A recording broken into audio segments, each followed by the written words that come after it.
শনিবার রাজধানীর আবু সাঈদ মিলনায়তনে মেডিপ্লাসের আয়োজনে চতুর্থ বাংলাদেশ এন্ডোডাইটিক সোসাইটি বেসকুন ঢাকা ২০২৫ অনুষ্ঠিত হয়েছে। অনুষ্ঠানে প্রধান অতিথি ছিলেন প্রধান উপদেষ্টার বিশেষ সহকারী ডাক্তার সাহিদুর রহমান। প্রধান বক্তা ছিলেন এশিয়ান প্যাসিফিক এন্ডোডন কনফেডারেশন এর সভাপতি ও চেয়ারপারসন এন্ডোডন বিভাগ ডাক্তার শামসুল ও ডন।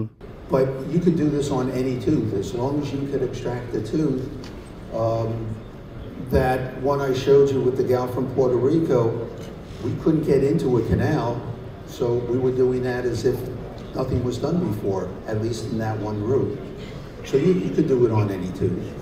I don't know if you've ever seen the lecture by Dr. Buchanan, but he and I were talking one night in my living room, and we were talking about this, and he tried it on an anterior, because I showed him that anterior tooth, and he had one where you couldn't get in between just doing surgery. So this was an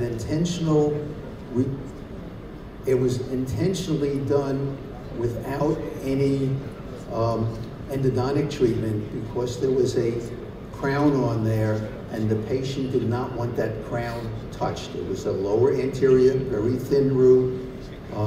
She was warned that it was a porcelain crown that could shatter. So he said, I was talking to Sam the other night, I'm gonna try it. So he went in there, no endodontics was done. I think he was squirting in ZOE, I'm not sure, but he squirted it up into the canal. It went all the way up into the chamber, and he didn't know it at the time. It came down another canal. So he actually filled 2 canals. It can be done. It's a beautiful radiograph. If you ever get a chance to see Steve Buchanan, ask him to show you that. But yes, you can do it. এছাড়া আরও উপস্থিত ছিলেন doctor অ্যাসোসিয়েশনের বাংলাদেশের সভাপতি ডাক্তার Harunur Rashid, secretary ডাক্তার জহিরুল ইসলাম শাকিল, ডাক্তার নাজমুল হাসান সহ আরও অনেকে। অনুষ্ঠানে আজীবন সম্মাননা অ্যাওয়ার্ড পেয়েছে ডাক্তার আশরাফ হোসেন ও ডাক্তার সাইদ মোজাম্মেল হোসেন।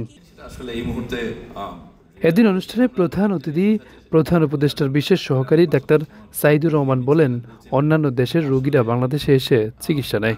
এর কারণ দন্ত চিকিৎসায় ডাক্তাররা খুবই দক্ষতার সহিত কাজ করছে। বাংলাদেশে এসে চিকিৎসা নেয় যে অল্প কয়েকটা ডিসিপ্লিনে, তার মধ্যে একটি হচ্ছে ডেন্টিস্ট্রি। সেটাকে ইনর্মাস উন্নতি হয়েছে এই ব্রাঞ্চে। আমরা আশা করি এটাতে যেটা আপনারা বলেছেন যে এটার ইস্যুটা হচ্ছে অ্যাক্সেসের। মানুষ আসলে এই দাঁতের চিকিৎসায় এই দেশের সকল মানুষের মধ্যে কত ভাগ মানুষ আসলে এই চিকিৎসাটা পাচ্ছে। আপনারা ইতিমধ্যে উল্লেখ করেছেন, আপনাদের সোসাইটি সেক্রেটারি বলেছেন যে আমরা আসলে অন্তর্বর্তীকালীন সরকার দায়িত্ব গ্রহণের পর থেকেই আমরা মনে করছি বেশ কিছু স্বাস্থ্যের বিষয়ে আমাদের যে অধিকতর মনোযোগ আছে, তার মধ্যে একটি হচ্ছে অবশ্যই আমরা ডেন্টাল কেয়ার। এবং সেই কারণে আপনারা এটা রিফ্লেক্টেড, এটা শুধুমাত্র এমনি কথার কথা না, আপনারা খেয়াল করেছেন যে আমরা গতবারও আমাদের যে পিসিএস নেওয়া হয়েছে সেখানেও আমরা বলা যেতে পারে আমাদের এই সময়কালে 60 জনের নিয়োগ হয়েছে, 300 জনের নিয়োগ হচ্ছে। এর পরের যে বিসিএস সেখানেও আমরা চেষ্টা করছি 10% মতন ডেন্টাল সার্জনের পজিশন রাখার। তো এরপরে যেটা 50তম স্পেশাল বিসিএস সেখানেও আমরা রাখার চেষ্টা করছি। সো বেসিক পয়েন্টে হচ্ছে যেটা বলেন যে অ্যাক্সেস বাড়ানো, আসলে মানুষ যেন দাঁতের চিকিৎসাটা পায় তাদের পয়েন্ট অফ কেয়ারে, কারণ সেই গ্রাম থেকে এক একটা উপজেলায় 3-4 লাখ মানুষ তাদের যেন আসতে না। অনুষ্ঠানটি গত 26 সেপ্টেম্বর শুরু হয়ে শেষ হবে আজ 27 সেপ্টেম্বর রাত 8টায়। সেজন্য অনুষ্ঠান আয়োজনের পাশাপাশি বসেছে বিভিন্ন দন্ত ডাক্তারদের স্টল। আরাফাত হোসেন, যুগের চিন্তা, ঢাকা।